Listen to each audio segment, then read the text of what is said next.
Kami sungguh bersyukur Tuhan atas setiap anugerah-Mu di hidup kami. Bahkan kami ada hari ini semua karena anugerah Tuhan. Tidak ada satupun di hidup kami yang kami dapat bukan karena anugerah-Mu Bapa. Karena itu kami datang hari ini. Biarlah Engkau puaskan kami dengan firman-Mu. Tegur kami lewat firman-Mu. Nasihati kami, perbaiki kami lewat firman-Mu Tuhan. Berbicara bagi kami, urapi hamba-Mu yang tidak ada apa-apanya. Pengurapan Roh Kudus kami butuhkan di dalam hidup kami. Agar iman kami semakin kuat dan teguh di dalam Tuhan. Kami buka hati bagi firman-Mu di dalam nama Yesus. Yang percaya diberkati katakan bersama. Amin. Tepuk tangan buat Tuhan Yesus saudara. Silakan duduk Bapak Ibu yang terkasih. Shalom. Apa kabarnya hari ini?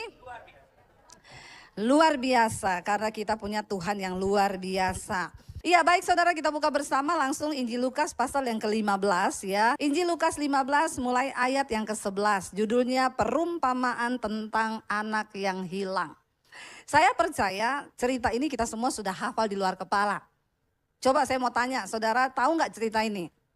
Apa yang ada di benak saudara tentang cerita ini? Yang pertama, harta. Perebutan harta. Ya, ada yang lain tentang apa di sini? Anak hilang. Ya memang itu judulnya. Anak hilang ya. Apalagi maksudnya yang saudara tahu ya. Saudara, ternyata ketika kita membaca Alkitab itu banyak hal yang bisa Tuhan singkapkan. Yang selama ini ternyata saya itu salah ya berpikir ayat ini hanya tentang ini. Saya pun ketika membaca lagi ini, ada banyak pemahaman dan pewahyuan yang baru yang Tuhan berikan. Ya, walaupun khotbah itu sudah kita khotbahkan, kadang ya Tuhan bukakan sesuatu yang baru ya di hari-hari yang lain sesuai dengan apa yang dibutuhkan oleh jemaat. Ayat yang ke-11, Injil Lukas 15 ayat 11 berkata begini, kita baca bersama 1, 2, 3. Yesus berkata lagi, ada seorang mempunyai 2 anak laki-laki. 12, kata yang bungsu kepada ayahnya, Bapa, berikanlah kepadaku bagian harta milik kita yang menjadi hakku. Lalu ayahnya membagi-bagikan harta kekayaan itu di antara mereka. Saudara, kira-kira kita punya anak, kita masih hidup. Anak kita datang dan ngomong, "Pak, saya mau minta harta bagianku. Toh juga pasti papa mati. Daripada saya tunggu papa mati, bos sekarang aja dikasih." Yang namanya warisan itu harusnya kan diberi setelah orang tuanya meninggal. Tapi ini anak saudara ya sangat apa ya? Ya memang gila harta. Ada orang-orang gila harta saudara. Tapi di sini enggak ada. Amin. Insya Allah. Karena gak ada yang ngaku ya. Saudara, jadi papanya masih hidup, dia minta harta. Ya Pak, kasih dong harta milikku yang harusnya menjadi bagianku. Kalau saudara jadi bapaknya anak ini, saudara bagaimana reaksinya? Bapak-bapak tolong yang ada di sini. Bapak masih hidup, anaknya datang minta harta. Bapak apain tuh anak? Ayo jawab. Yang jawabannya benar saya kasih sepeda loh. Apa Pak? Anaknya diapain? Berarti bapak-bapak di sini baik semua ya, diam aja ya. Kalau kita sebagai orang tua tentunya paling tidaklah kita nih sedih ya. Kok anakku ini saya belum mati, dia sudah minta harta. Bukan cuma itu saudara. Karena dia minta ya bapaknya ini baik. Anaknya minta harta diam aja. Nih semua kan bapak-bapak diam, gak ada yang marah dari tadi. Cuma diam aja, saya tanya juga diam, berarti setuju. Ya, karena anaknya yang bungsu minta, ya terpaksa bapaknya bagi. Berdua dapat, ya. Memang hidup ini serba susah, saudara. Orang tua miskin, anak ribut, ya. Orang tua kaya juga, anak ribut. Ya, ada ibu-ibu konseling sama saya, Bu, saya tuh bingung, Bu. Saya ini kan mau bagi harta saya udah tua. Saya takutnya kalau saya mati, saya belum bagi, mereka berantem. Ya, lalu saya kumpulin lah, baru hari pertama kumpul, udah berantem hebat. Saya baru bilang, kamu dapat ini, kamu ini, kamu ini, kamu ini. Ribut Bu, gak terima. Ya, itu udah ribut. Jadi ya sudah saya bubarin dulu, nggak usah dulu deh, kita sampai tenang. Orang tua juga bingung loh. Ya, saya bilang sama ibu itu, kalau saya jadi ibu, anak saya begitu, ya, saya bilang dasar anak nggak tahu diri, nggak kerja, cuma mau terima, masih protes. Pulang sana semua, nggak ada dapat apa-apa. Tak sumbangkan ke panti asuhan atau ke sekolah misi DBTV. Nggak usah tepuk tangan. Pret. Ya, ini kadang memang ada anak-anak itu yang nggak tahu diri loh, ya. Hanya berharap harta orang tua, bahkan belum mati sudah diminta. Terpaksa dibagi. Ayat 13 berkata begini. Beberapa hari kemudian dia udah dapat harta kan. Anak bungsu itu menjual semua bagiannya. Lalu dia pergi ke negeri yang jauh. Di sana ia hidup memboroskan harta miliknya itu dengan hidup berfoya-foya. Ya, ini banyak anak-anak muda sekarang ini begini. Pokoknya mereka itu berfoya-foya, menghabiskan uang. Ya, apalagi dengan adanya media sosial sekarang. Banyak orang itu pura-pura kaya. Lebih susah pura-pura kurus daripada pura-pura kaya. Jadi enggak usah pura-pura. Kalau pura-pura kurus itu kita di foto cuma tahan napas. Fotonya agak atas, sudah di-upload kelihatan kurus. Tapi habis itu 5 menit enggak tahan tuh tahan napasnya. Habis itu gendut lagi. Tapi kalau pura-pura kaya, saudara ya, lihat orang pakai bermerek, kita juga pakai. Enggak masalah kalau memang kau bisa. Itu uang halal dan kau tidak utang, amin. Jangan sampai kau utang, apalagi pinjol. Aduh ya, innalillahi wa inna ilaihi rajiun. Benar saudara, jangan, hidup ini apa adanya saja. Ya enggak dilarang kalau kau memang cukup, beli aja. Tapi jangan sampai yang bikin berdosa hasil utangan, apalagi hasil nipu orang. Ya, mau pura-pura kaya akhirnya terjebak sendiri. Capek hidup ini. Ingat hukum fisika berkata tekanan berbanding lurus dengan gaya. Makin banyak gayamu, makin banyak. Bilang kanan kiri, jangan banyak gaya. Dia pergi jual saudara. Dan dikatakan dia berfoya-foya, dia habiskan semua uang itu. Ayat 14, setelah dihabiskannya semuanya, timbullah bencana kelaparan di negeri itu. Dan ia pun mulai melarat. Bukan miskin, ini di bawahnya miskin. Melarat, larat, rat. Orang kalau sudah melarat itu di bawahnya miskin. Ya, makan aja susah saudara. Dia tidak tahu ternyata keadaan ini bisa berubah. Tiba-tiba terjadi bahaya bencana kelaparan. Dunia ini berubah, makanya kalau saudara punya uang, ya ayo rajin harus pintar bisa mengelola keuangan. Ya, yang pertama tentunya menabur, amin. Enggak ada yang amin disuruh menabur, biasa aja mukanya. Baru dengar kata menabur sudah. Ya, kunci untuk Anda menuai adalah menabur, ya. Saudara, ini anak enggak pintar mengelola keuangan. Ya, di masa muda dia dapat harta yang dia nggak cari. Memang banyak sekarang anak-anak itu karena hidupnya sudah terlalu enak, mereka nggak ngerti kerja, nggak ngerti cari duit itu susah. Cari duit susah apa enggak? Ya, kalau ada yang bilang gampang, cari duit itu susah loh. Nggak usah jauh-jauh, coba saudara jalan dari ruangan ini ke sana ke depan, cari duit, dapat nggak? Ya, lihat di jalan ini ada duit nggak ya? Susah cari duit itu. Suami, uangmu dicari istri aja susah, iya nggak? Ibu-ibu yang suka cari duit di rumah, ya di lipatan-lipatan kantong suami, ya saudara cari uang itu susah, makanya kita harus ajar anak-anak kita itu supaya belajar menghormati dan menghargai uang. Ini anak nggak pernah diajar, makanya begitu dapat sekian langsung habis sekian, dibelanjakan semua. Ya dikatakan di sana tiba-tiba datang bencana kelaparan dan dia menjadi melarat karena tidak punya persiapan apa-apa. Ya, makanya orang tua bekali anak-anak kita sebab harta itu tidak menjadi jaminan kebahagiaan. Lalu anak ini saudara melarat, ayat 15. Saat dia sudah melarat, baru dikatakan begini ayat 15. Lalu ia pergi dan bekerja pada seorang majikan di negeri itu. Orang itu menyuruhnya ke ladang untuk apa? Menjaga babinya. Setelah melarat, baru pikir cari kerja. Ya. Jangan sampai seperti itu anak muda sekarang. Tuhan itu beri kau banyak potensi dalam dirimu. Kembangkan itu. Ya, jangan mager hari-hari ini lihat handphone. Terus setengah hari habiskan waktu lihat handphone nih anak-anak sekarang nih. Ya, nggak mikir masa depan. Kembangkan dirimu. Banyak hal dalam dirimu yang bisa digali. Ya, jangan cuma main handphone, habiskan waktu. Sudah melarat, baru pengen cari kerjaan. Dari sekarang mulai mikir. Tapi anak-anak sekarang itu ya baru lulus SMP, SMA, udah party-party, mabok-mabok, baru lulus SMA ini.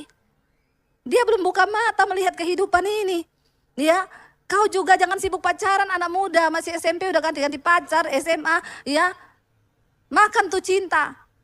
Dek, ternyata cinta tidak seindah yang kau bayangkan, Dek.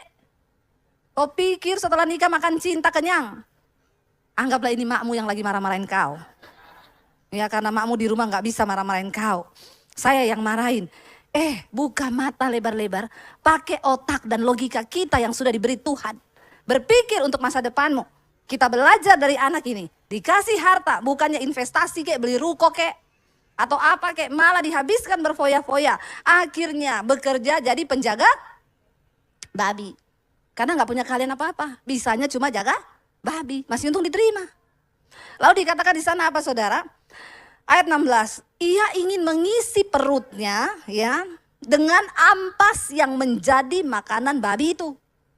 Saya selama ini mendengar orang khotbah anak bungsu menjual harta lalu dia makan makanan babi. Ini belum makan, belum. Dia ingin makan makanan babi tetapi apa? Tidak seorang pun yang memberikannya kepadanya. Bayangkan loh, cuma pengen makan ampas babi. Nggak bisa, karena nggak ada yang kasih. Kasihan nggak nasibnya? Melarat memang, pengen makan makanan babi, nggak bisa. Cuma pengen makan makanan babi, tetap nggak bisa. Lalu saudara dikatakan di sana, akhirnya dia mulai menyadari saudara, ya merenung orang itu. Kalau sudah ada di titik kesulitan hidup, melarat, harusnya banyak-banyak merenung. Apa yang salah ya dengan hidupku? Jangan sebaliknya iri sama orang yang sukses. Belajar dari kisah hidup orang, renungkan hidupmu kenapa aku begini. Bertanya kepada Tuhan, apa yang salah dari diriku saudara. Ayat 17 gini, lalu ia apa? Menyadari keadaannya. Saya selama ini mendengarkan khotbah ini, di dalam benak saya selalu anak bungsu ini salah, kurang ngajar, anak yang gini-gini. Tapi ternyata di ayat ini kita lihat, di tengah pergumulan hidup yang berat, ternyata dia merenung dan menyadari keadaannya, sadar. Ya, sadar. Orang itu yang penting sadar aja. Dikatakan di sana, dia berkata begini saudara, katanya, betapa banyaknya orang upahan Bapakku yang berlimpah-limpah makanannya, tetapi aku di sini apa? Mati kelaparan. Dia baru ingat dari kecil dia lihat bapaknya punya banyak pegawai. Tapi pegawainya itu di rumah makan berlimpah-limpah, dikasih makan sama bapaknya. Lah aku di sini.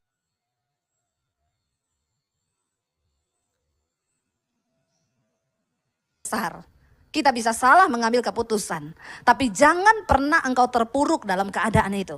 Yang pertama sadar, yang kedua bangkit. Yang ketiga yang terpenting, temui bapakmu, akui dosamu, dan bertobat. Amin. Dia punya niat akhirnya di hati. Ternyata adalah yang terbaik, aku ini bertobat. Dan aku akan kembali kepada Bapakku untuk apa? Mengaku dosa. Aku sudah berdosa terhadap Tuhan dan juga terhadap Bapa. Alkitab berkata, berbahagialah orang yang mengakui dosanya dan meninggalkannya. Tapi terkutuklah orang yang menyembunyikan dosanya dan terus hidup di dalamnya. Keluarga yang sehat itu tidak luput dari kekurangan saudara. Mungkin satu saat suamimu akan buat dosa. Mungkin satu saat istrimu akan buat dosa. Mungkin satu saat anakmu akan buat dosa. Bahkan mungkin satu saat orang tuamu akan buat dosa. Itu adalah sesuatu yang wajar terjadi. Tapi yang tidak wajar ketika engkau berdiam tinggal dalam dosa itu. Membiarkan dirimu terjerumus di sana. Hari ini sadarilah keadaanmu saudara. Ayo kita sadar. Sebab itu adalah awal dari pemulihan. Mengaku. Ya. Mengaku dosa ya. Sebab pengakuan itu akan mendatangkan belas kasihan Tuhan. Anak ini berpikir begini, aku akan bangkit dan aku akan pergi menemui Bapakku. Dan aku akan berkata kepadanya, Bapa, aku telah berdosa terhadap sorga dan terhadap kamu. Lalu dia bilang begini, ayat 19, ini dalam perenungannya loh saudara. Aku tidak layak lagi disebutkan anak Bapa. Jadikanlah aku sebagai salah seorang upahan Bapa. Dia pengen pulang, bukan untuk diakui sebagai anak. Dengar ini baik-baik. Anak bungsu ini memiliki mentalitas yang berbeda ketika dia mengalami kesulitan hidup. Dia pengen pulang sama bapaknya cuma untuk yang pertama mengaku dosa, meminta ampun kepada bapaknya dan akan berkata gini, "Pak, aku ini udah bikin salah besar. Aku ini tidak layak lagi disebutkan anak. Aku datang ke sini, aku mau melamar menjadi pegawaimu." Niatnya itu baik loh. Dan dia tahu diri. Dia sudah menghabiskan semua harta orang tuanya.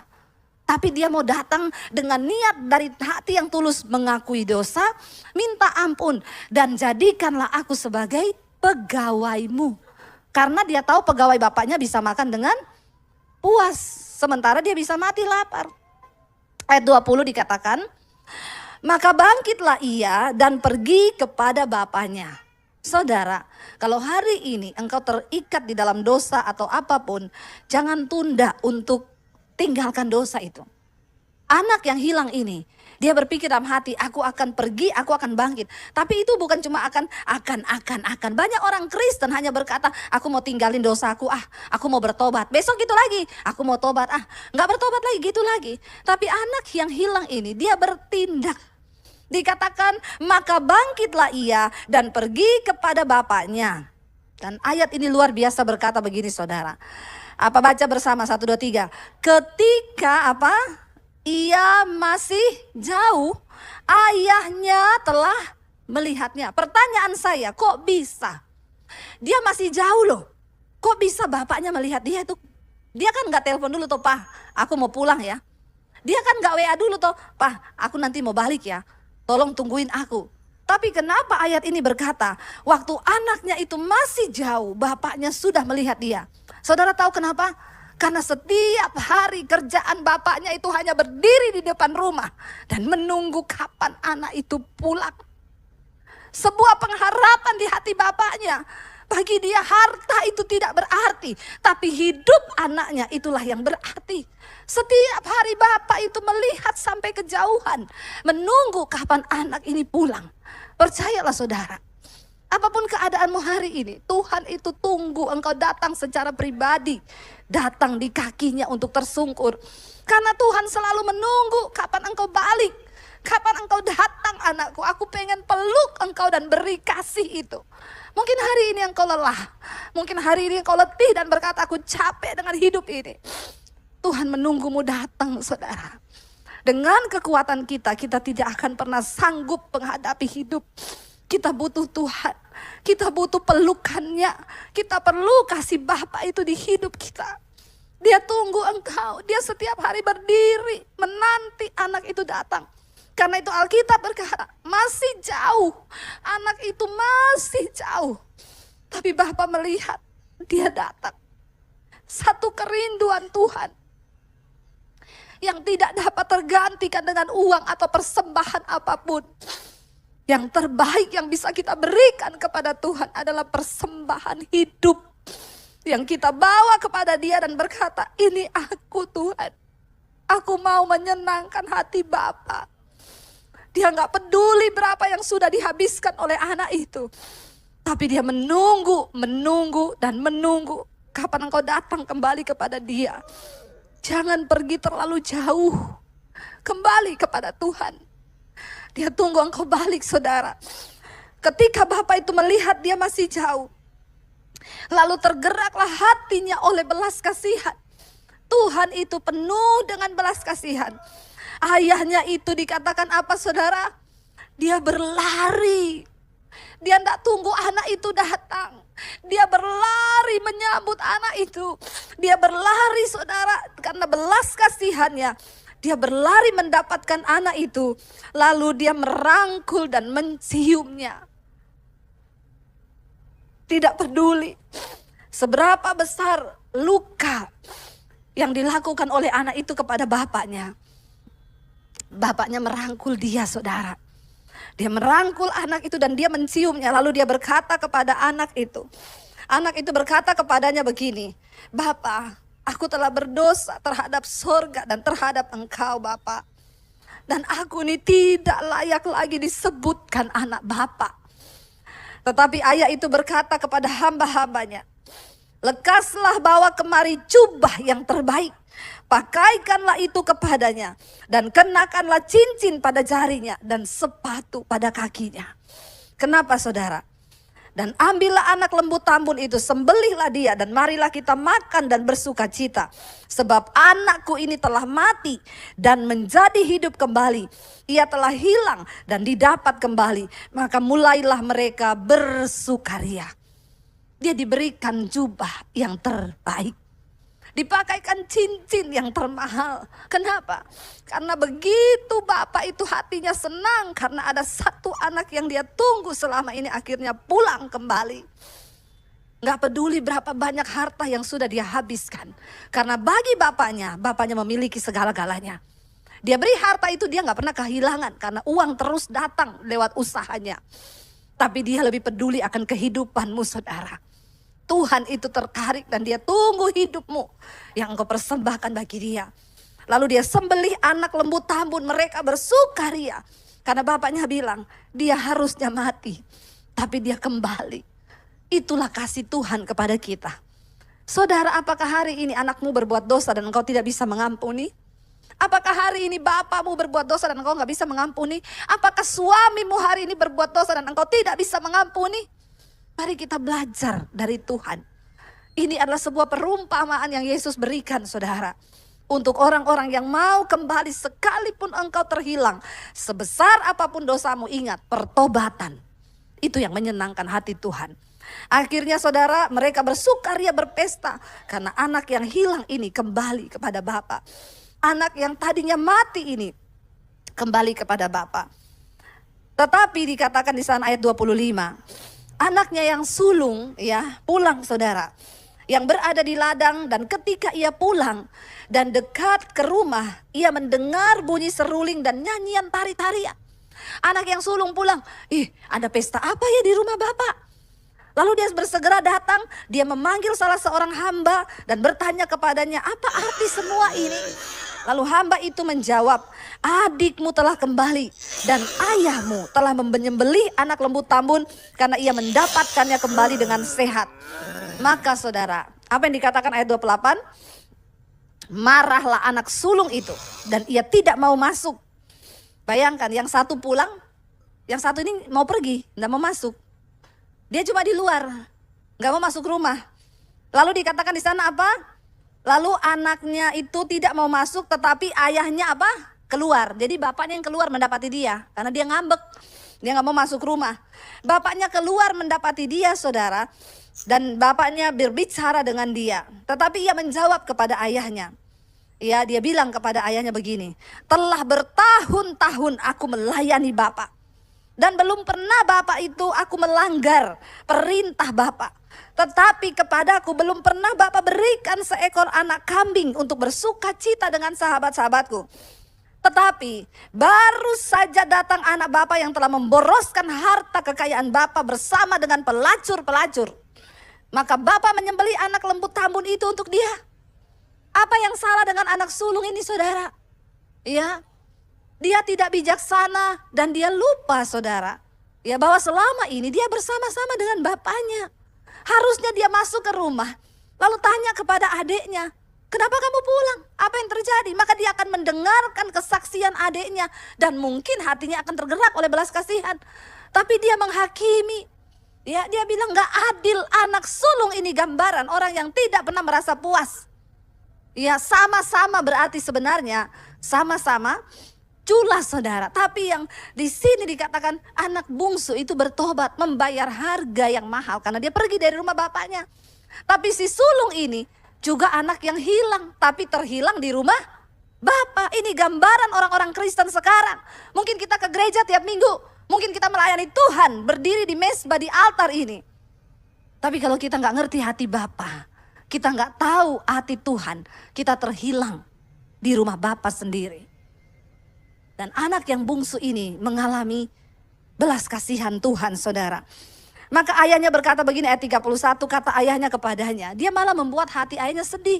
Karena ayahnya baru menerima, dia datang. Kata ayahnya kepadanya, anakku, engkau selalu bersama-sama dengan aku. Dan segala kepunyaanku itu kepunyaanmu. Aku makan daging, kamu makan daging. Semua yang ada di rumah ini bebas kamu nikmati. Tetapi dia bilang kepada anaknya apa? Tapi kita patut bersuka cita dan bergembira. Karena adikmu yang telah mati menjadi hidup kembali. Ia telah hilang dan didapati kembali. Bapak Ibu, apa artinya perumpamaan ini saudara? Ada seorang ibu cerita kepada saya, Bu, suami saya mengakui semua dosa-dosanya kepada saya. Karena suami saya bertobat mengalami Tuhan secara pribadi. Lalu dia cerita semua dosanya kepada saya. Dan apa yang terjadi, Bu? Saya kepahitan kepada suami saya. 2 tahun setiap hari saya menangis dan berkata, kenapa dia begitu tega? Saya selama ini menjadi istri yang baik. Saya gak pernah berselingkuh. Saya tidak pernah begini. Tapi kenapa suamiku melakukan ini? Suaminya 2 tahun bertobat. Mengalami perubahan pribadi dengan Tuhan. Yang tadinya pulang tengah malam, sekarang pulang kantor langsung di rumah.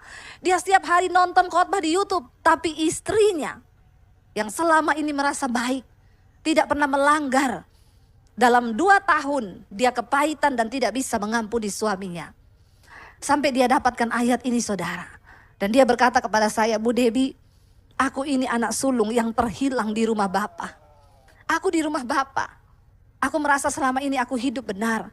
Tapi sesungguhnya saya tidak memiliki belas kasihan Tuhan. Saudara, keluarga yang sehat bukan berarti tidak ada proses. Pasti ada kelemahan suamimu. Pasti ada kelemahan istrimu. Pasti anakmu akan berbuat salah satu saat nanti. Mungkin juga orang tuamu akan berbuat salah. Tapi keluarga yang sehat adalah keluarga yang selalu ingin menghidupi firman Tuhan. Dan memperbaiki semua kesalahan itu. Dan memiliki belas kasihan yang dari Tuhan. Hari ini kita belajar. Ayo kita katakan, Tuhan, biar Engkau hadir di keluarga kami. Biar belas kasihan itu ada. Pulihkan hati yang terluka.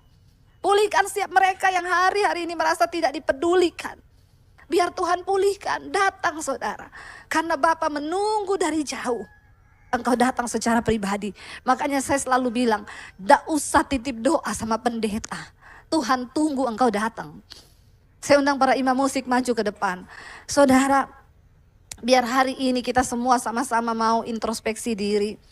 Tuhan, apakah kami ini merasa bahwa kami sudah baik, tapi ternyata kami jadi anak sulung yang terhilang di rumah Bapa? Mungkin kami ke gereja, tapi sesungguhnya kami juga terhilang karena kami tidak memahami perasaan Tuhan. Saya berdoa saudara, biar hari ini kita minta kepada Tuhan saudara. Kita mau bilang kepada Tuhan, apa arti hidup kami Tuhan jika Engkau tidak mati bagi setiap kami? Bangkit berdiri bersama di hadapan Tuhan. Yesus. Minta